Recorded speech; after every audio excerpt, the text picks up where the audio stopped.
Today, I really want to talk about manifestation, the power of a technique. I often talk about the power of conscious embodiment because I truly believe if you don't do conscious embodiment well, using a technique to try to create something in your life and bring something into your life, it's kind of like the harder way to go about it. You know how I love talking about ease? Ease is one of the most, it feels good. You do things without overthinking. You don't feel too much resistance. We want to manifest with ease. We want to move through life with ease. We want to create with ease. And it's something that I love.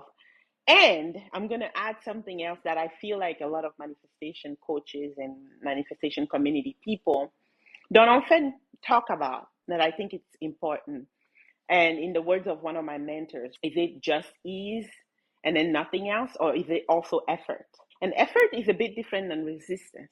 And I love how she says it, that it's funny that we think it's only one thing and not the other, right? Is it only breathing in and not breathing out, or is it both? And if you notice, if you love going to the gym, or you think it's important to go to the gym, what happens at the gym? We apply resistance, and that's how we train our muscle.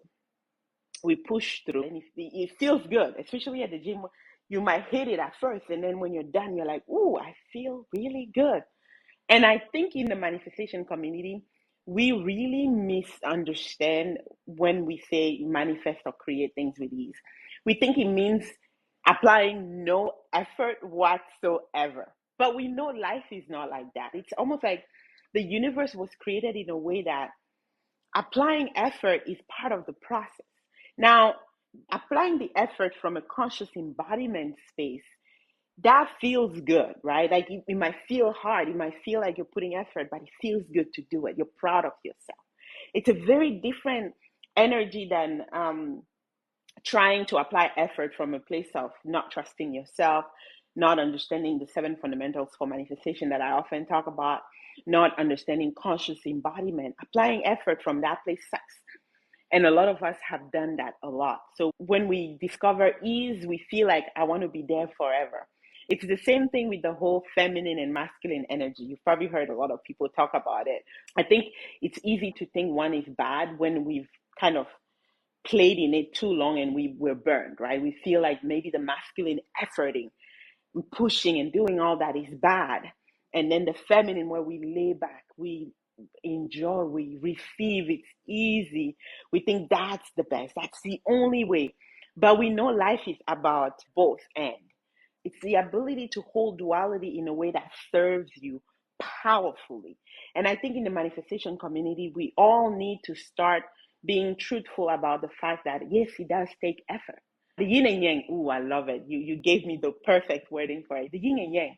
Because I'm like, well, in 2019, when I discovered the law of assumption, it was effort to read about it, to practice things, to try things, to fail things, to move, to learn how to create new habits and move myself into that conscious embodiment of who I was becoming.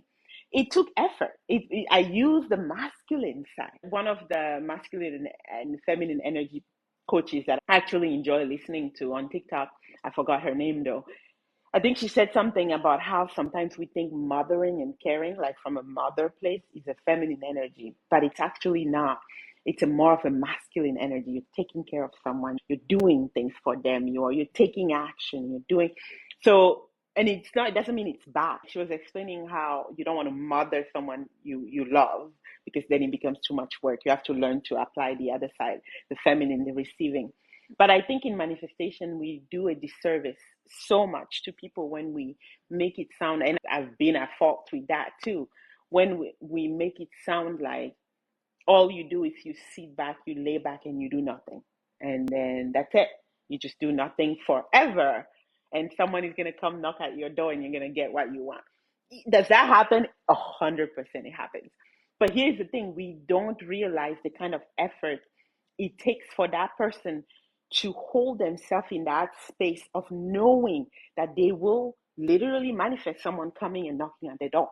It didn't necessarily come out of nowhere. It came from a mindset shift. Sometimes those people maybe have coaches.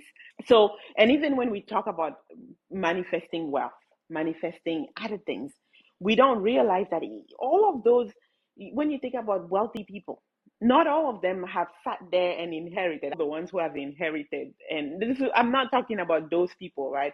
Although even that, if you notice, if they don't learn to effort in a good way, what happens to people who inherit a lot of money? They will lose it.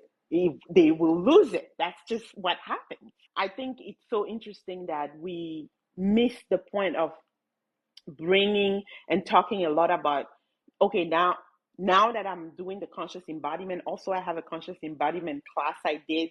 It's up under the link right now under my bio. That class was amazing. And if you are like, Amido is always talking about conscious embodiment, what's that? That class is going to teach you how to bring it on into your body, how to manifest from that place of conscious embodiment. But we forget to talk about the techniques and the efforting. I don't like talking about techniques until I know someone understands that they should apply technique from an embodiment place. So one of the other classes I've been inspired to put together is coming up September 10th. It's going to be live on Zoom. So if you're interested, you can totally register right now. That class is going to be about one of my favorite techniques when it comes to manifestation. Well, it's one of them. Like I think I have like three. I have vision boarding, I have scripting, I have, what else do I have? There's a third one. I can't think of it right now. Oh, visualization, I think, using your imagination. And this class is going to focus a lot more on vision boarding, but it's going to mix the visualization aspect and even the scripting aspect. And it's going to add that whole conscious embodiment process, kind of blend it all together. This is how I effort, right? When I have done the conscious embodiment, the techniques that I actually use to bring things together. So if you are a visual person in many ways, visual stuff kind of brings something up in your body. You feel connected to a visual, a vision board. This class is going to be amazing for you. The reason why I'm here to talk about techniques, even though I don't always talk about it, is to bring up that mindset that efforting does not have to be an enemy. Doing the work doesn't have to be an enemy. It can be a support to the conscious embodiment process you're doing, a support to knowing that the universe or God is supporting you, a support to know that the resources that you need around you, people that you need, the movement you need around you will happen as the movement is happening within you.